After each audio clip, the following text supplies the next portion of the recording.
ce qui tozui depuis 1909 oyo Léopold II, pardon, 1908 oyo Léopold II asedaki yango na Belgique.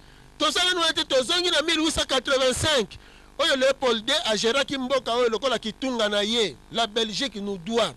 Alors la communauté internationale, les Européens, bako devoir bisote, bako devoir biso parce que na état indépendant du Congo, Amérique, azalaki awa, France pe ayaki, ça peut être boyebité que Congo ezalaki état indépendant, donc linkoloba mboka oyo bango banso bako kota pona kozwa b'intérêt na bango. Alors ozomona que suite ya distraction wana, occasion kitoko s'échapper, bato ba saisir yango te. Mais na koyebisa bino ke na mokolo yango représentant pe ya chef de l'état azalaki na kati ya sala omoni me makambo eleki kaka lokola neti eloko moko esalemaki te na kati ya mboka oyo tina lelo bato ebele ntango bamoni elema wana bayebi te ke elekelaki awawa na kati ya Congo epuis na Kinshasa omoni parce que boza kaka wana mpona kobeta mbonda boza kaka wana mpona distraction kobina makambo ya solo ekoki kotala bomoi ya bato. Lelo soki bozwi mbongo wana na Belgique boko tyango na babanke awa boko tonga mboka papa nkusu te mutakolia yango fumuki mbangu te mutakolia yango ekobongisa nde bakongole pe bongo ekobongisa baafricain eza mbongo ebele ya ebele soki tobandi kolobela yango ezali mbongo ebele donc contentieux belgo-congolais et bombi makambo ebele. C'est quand on a bino bouteille kolobake. C'est pas Mundele on a l'air au nom de la soi-disant chrétienté. C'est qu'il y a une autre face de la vraie chrétienté cachée. Parce que la vraie chrétienté est koki koya awate. Kosuke la kuna na bango. Osomona. Donc ba koki koya te awawa parce que balobela biso kombo ya Yesu. Jamais. Balingaki baya coopération, mais c'était au nom de la soi-disant chrétienté. Ce qui veut dire utiliser une fausse chrétienté pour endormir bino pour exploiter bino. Donc au bino besoin pratiquer le ce n'est pas la vraie chrétienté. Mumundele mutalobi tellement au kakola yo pasteur to yo évangéliste to yo évêque kakola. Moni mais le but est pas à Moutiloko parce que le pasteur Mokazo Bisanga itang ba que papa lobby la religion chrétienne appartient essentiellement à l'Europe parce que papa za Moutiloko avec des connaissances mais tant lobby que religion chrétienne ezali kaka ya bango eza ya bango.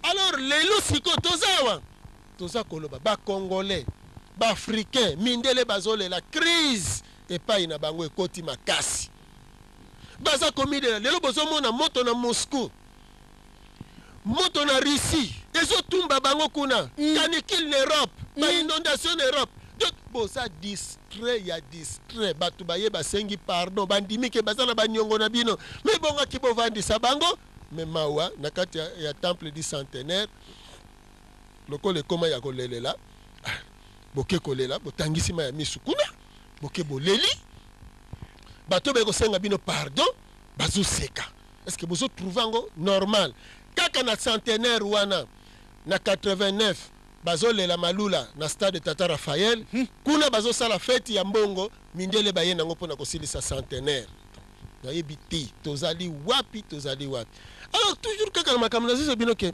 bayindo nzambe bakoko aza ko utiliser ba moyen nyonso lelo aza koloba na bino atindaki mindele baye ko senga bino pardon bo santete bo embrouiller peuple africain aza distrait ayebite. Mais nzambe ayebi po ye moto atindaka lelo toye lisusu nzambe atindi sikoyo juif parce que bino bozo ganga kaka ndenge za boye biso batangaka biso te batangaka kaka bayuda peuple li bato nyonso kaka bango nde oyo nzambe alingaki abikisela mokili nzambe alobi bon tellement ignorance eleki makasi yo juif Raël kende sikoyo yebisa bango ke nyonso batutelaka tolo onga ndenge naza boye évangéliste frère Jacob onga ndenge naza boye frère soki David onga ndenge naza boye frère Madoché alobi kombo wana longola mundele mutazo yebiso sikoyo donc kombo ayebiko tona malobi bokoma na mikanda donc na bandi soki penza mutu mundu aza ya kolamuka mutu mwende soki mayele ezali mundele soki mutu azolaki soki espoir na yo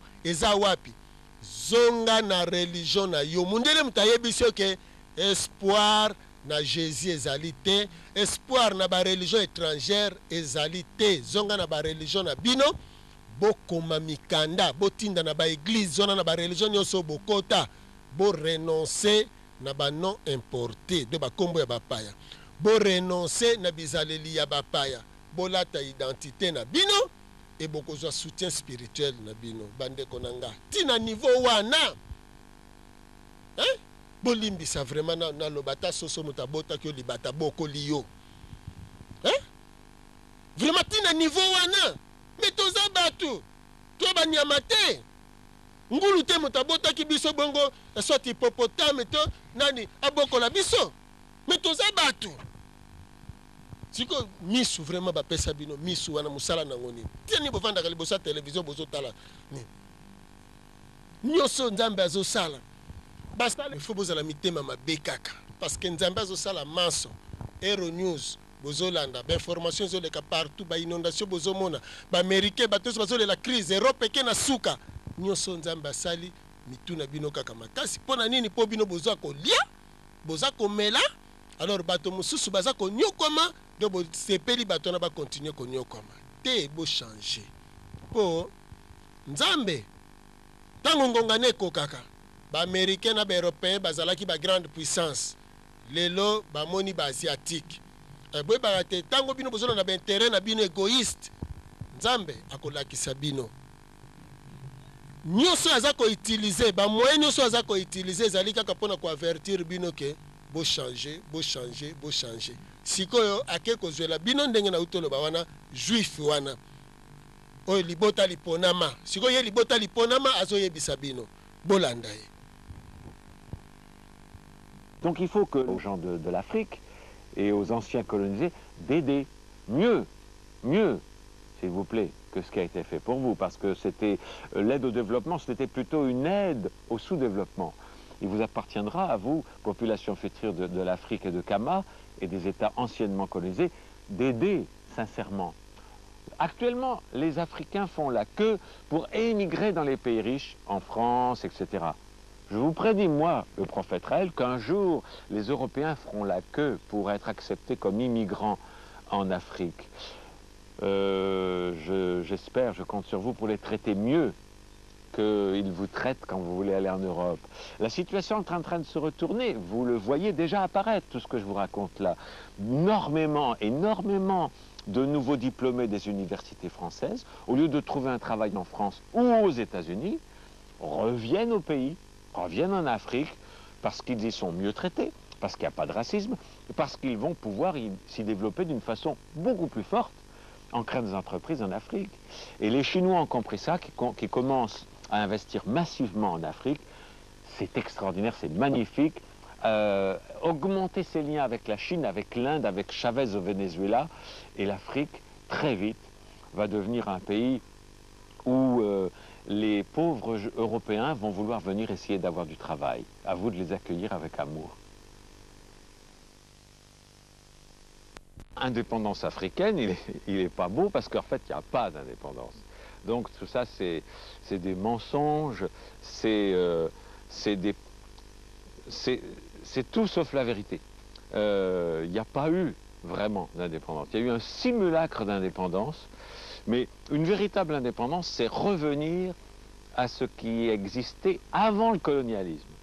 Qu'est-ce qui existait avant le colonialisme?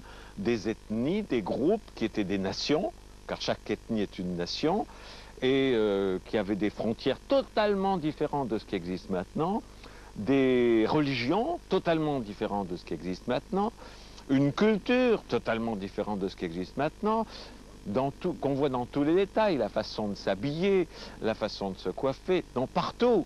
Et tout ça a été colonisé. Et donc, à la décolonisation, qu'est-ce qu'il y a eu? Il y a eu un simulacre de décolonisation politique.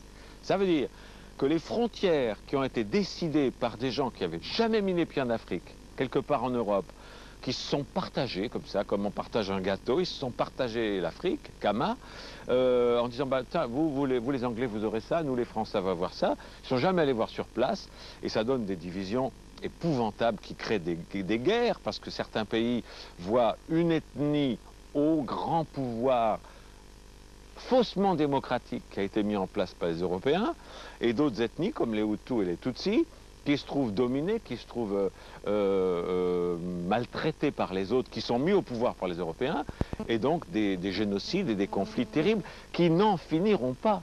La seule solution, c'est le retour aux frontières pré-coloniales, aux traditions